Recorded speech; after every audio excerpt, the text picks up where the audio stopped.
supaya bisa lebih Baik Pak. ya. Oke, supaya bisa lebih dalam pemahamannya saya tambahkan sedikit sebelum kita masuk ke dalam diskusi. Eh, apa itu yang dimaksud dengan delik pers ya?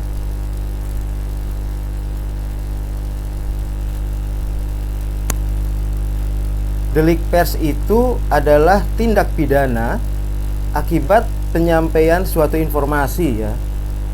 Wartawan misalnya menyampaikan informasi melalui media massa. Nah, itu kalau dalam informasi itu mengandung tindak pidana, maka itu namanya delik pers ya. Jadi tindak pidana dalam penyampaian informasi dalam media massa, tulisan atau barang cetakan ya. Nah, itu jadi wartawan itu juga tidak lepas dari resiko-resiko seperti itu. Karena itu setiap wartawan itu dituntut untuk berhati-hati dalam mempublikasikan karya jurnalistiknya gitu ya. Nah, kenapa seperti itu? Karena tentu saja wartawan juga harus menjaga kualitas jurnalismenya ya, menjaga kepercayaan publik dan lain sebagainya.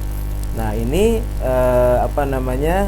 tentu untuk kepentingan seperti itulah kira-kira ada delik pers itu gitu ya.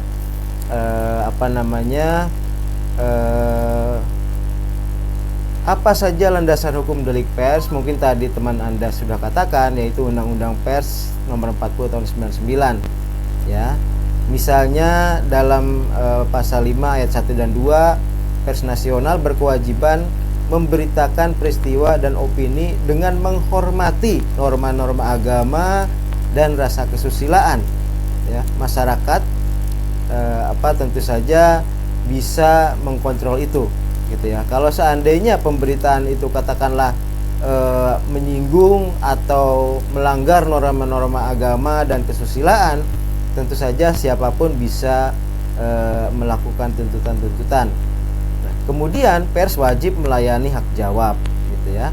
Kemudian di pasal 18 ayat 2 Undang-Undang 40/99 dikatakan bahwa perusahaan pers yang melanggar ya ketentuan pasal 5 tadi itu dipidana ya, dengan pidana ditambah juga ada denda-denda dan lain sebagainya gitu ya.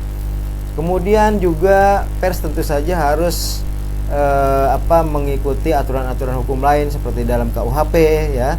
Dalam KUHP misalnya tidak boleh melakukan kejahatan terhadap presiden dan wakil presiden, terhadap kesusilaan ya, terhadap ketertiban umum ya, kemudian terhadap negara lain ya, kemudian juga terhadap penguasa ya, dan juga tidak boleh melakukan penghinaan. Nah, itu contoh itulah delik pers ya. Jadi pers itu juga dalam operasionalnya tentu dibatasi ya, itu oleh delik pers itu. Dia tidak boleh merugikan orang lain. Intinya seperti itu ya. Tadi juga sudah dijelaskan oleh teman Anda tentu saja dengan cukup jelas, dan saya kira tambahannya seperti itu. Kemudian dalam terkait dengan delik pers ini tadi juga mungkin sudah disinggung, ada hak tolak, ada hak jawab ya, ada hak koreksi gitu ya, dari orang-orang yang kira-kira merasa dirugikan ya oleh pemberitaan-pemberitaan pers yang menurut dia itu tidak benar gitu. Ada kesalahan-kesalahan. Maka delik pers inilah yang kemudian bisa dilakukan gitu ya. Oke, saya kira itu tambahannya. Silakan dimulai tanya jawab. Silakan yang presentasi silakan untuk mengumpulkan tanya jawab, mungkin 3 pertanyaan terlebih dahulu baru kemudian dijawab. Silakan.